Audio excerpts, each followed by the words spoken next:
ایک شاعر ہوئے, شاید نام کسی نے سنا ہو, ان کی ایک بات پڑھی مجھے بڑا مزہ آیا, تو وہ میں آپ سے شیئر کرنا پسند کروں گا. جون ایلیا کا نام کسی نے سنا ہو, بہت بڑے شاعر ہوئے ہیں جی, سنا ہے؟ وہ سید تھے, ان کا نام تھا سید سبت اکبر نقوی.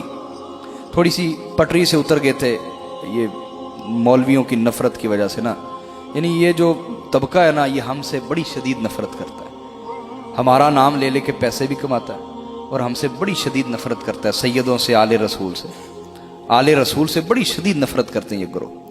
تو بعض اوقات بندہ ان کے رویے دیکھ دیکھ کے دین سے دور ہو جاتا ہے کہ یار یہ کیسا گروہ ہے.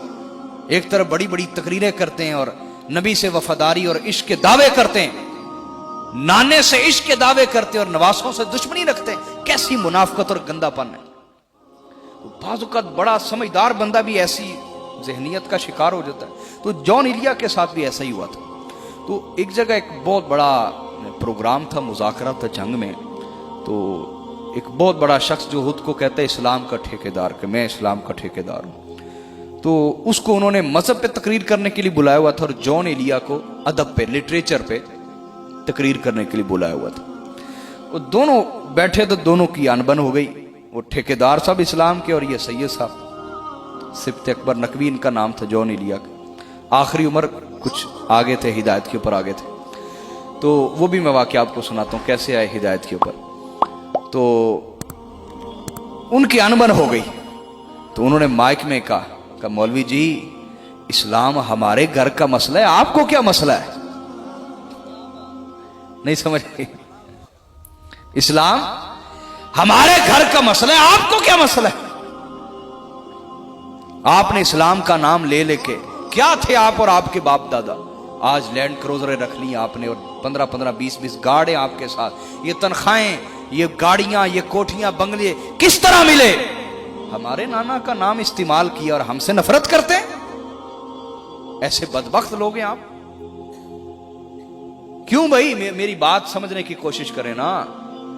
او بھائی آپ کا کوئی نوکر ہو, آپ کبھی خوش ہو کے اسے نواز دیں, اور وہ تھوڑا سا تگڑا کیا ہو آپ کی اولاد کا ہی دشمن بن جائے, آپ کے کیا خیال ہوں گے اس کے بارے؟ جو کوئی یہاں بندہ بیٹھا میرے بارے سوچ رہا ہے کہ میں تھوڑا سا گرم بول رہا ہوں, غصے میں بول رہا ہوں, جو میرے بارے سوچ رہا ہے ذرا یہ رویہ اپنے ساتھ تو کر کے دیکھے نا, پھر اسے پتا چلے گا کہ میں تو بڑا تحمل سے بات کر رہا ہوں, میں تو بڑے مہذب انداز سے بات کر رہا ہوں, میں تو گالی گلوچ نہیں دیتا. یہ ہمارا طریقہ نہیں. علی والوں کو کل بھی گالیاں دیتے تھے بنو امیہ اور یزید کے خاندان والے, علی والوں کو آج بھی دیتے ہیں. ہم تو تب بھی گالیاں سہتے تھے, ہم بھی آج بھی گالیاں سہتے ہیں, اور بدلے میں نہ تب کبھی گالی دی تھی نا اب کبھی گالی دی. یہ ہمارا طریقہ نہیں ہے. یہ گالیاں دینے والے مولوی کون سے ہیں؟ یہ کل بھی یزیدی تھے, یہ آج بھی یزیدی ہیں. ممبروں کا حیا جنہیں نہ رہا. میرے نبی صلی اللہ علیہ وسلم آپ نے خواب میں دیکھا کہ میرے ممبر پر بندر ناچ رہے ہیں, میرے ممبر پر بندر ناچ رہے ہیں.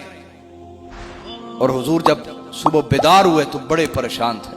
کسی نے کہا حضور اتنا غمگین اور دکھی آپ کو کبھی نہیں دیکھا, کیا ہوا؟ فرمایا, اور یاد رکھے نبی کا خواب وہی ہوتا ہے. نبی کا خواب کیا ہوتا ہے؟ ابراہیم علیہ السلام نے خواب میں دیکھا تھا میں اپنا بیٹا ذبح کر رہا ہوں, حقیقت میں کیا کہ نہیں؟ چھری چلائی نا, بولے نا. نبی کا خواب وہی ہوتا ہے. حضور نے فرمایا میں نے خواب میں دیکھا ہے میرے ممبر پر بندر ناچ رہے. کسی نے کہا حضور اس کی تعبیر کیا ہے؟ فرمایا بنو امیہ کے لونڈے میرے ممبروں پہ چڑھ دوڑیں گے. اور آج بھی بنو امیہ کے حمایتی, یزید کے خاندان کے حمایتی, انہوں نے ممبروں پہ اور مسجدوں پہ قبضے کر رکھے. وجہ کیا ہے؟ آپ لوگ متحد نہیں ہیں. وجہ کیا ہے؟ آپ لوگ صرف نعرے مارتے اور ہمارا ساتھ دینے کو تیار نہیں. صرف نعرے مارنے کی حد تک محفل میں آگے ہاتھ چوم لیے بس. بھائی کسی سے رشتہ لگاؤ تو توڑ نبھاؤ, کسی سے رشتہ لگاؤ تو خاندانی بن کے دکھاؤ نا. اور آج ضرورت ہے کوئی کسی سید کا مرید ہو, کسی سید کو ماننے والا ہو, یا ان پیروں کو ماننے والا ہو جو سادات سے محبت اور عشق رکھتے ہیں. جتنے بھی آج آل رسول کو ماننے والے جہاں جہاں بھی لوگ ہیں, ہمیں ضرورت ہے ہم متحد ہوں. ہمارا دشمن تو متحد ہے اور ہم آپس میں ٹکڑے ٹکڑے. لہذا میں آپ کو بات سنا رہا تھا جون ایلیا کی, پٹری سے ہٹ گئے تھوڑا سا, سمجھ آئی کہ نہیں؟ تو نا وہ اسلام کے ٹھیکیدار کو کہنے لگے مولانا